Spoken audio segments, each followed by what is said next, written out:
বন্ধুরা, ঢোলভাঙ্গা রায়তি নড়াইল গ্রামের পশ্চিমে অবস্থিত অনেক সুন্দর একটি মসজিদ। আমরা হয়তো জানি না এখানে যে এত সুন্দর একটি মসজিদ আছে, এবং এর বিশেষ কারণ হচ্ছে মসজিদটি এক রাতেই আল্লাহর ইশারায় তৈরি হয়েছে।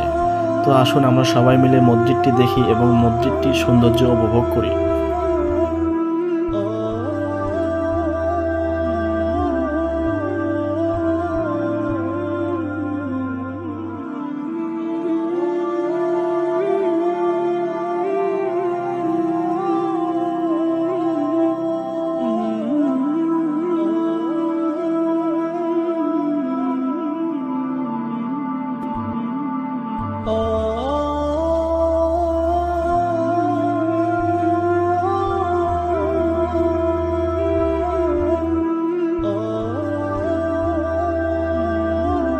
মসজিদটির সামনে ঢুকতে অনেক সুন্দর একটি বড় তেঁতুলের গাছ আছে। গাছটি দেখতে অনেক সুন্দর।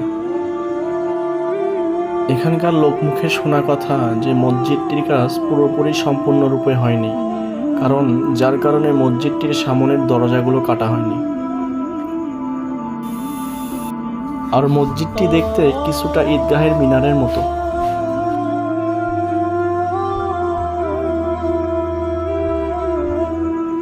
এখানকার চারপাশের পরিবেশটা অনেক সুন্দর, শান্ত স্বভাবের, অনেক ভালো লাগে।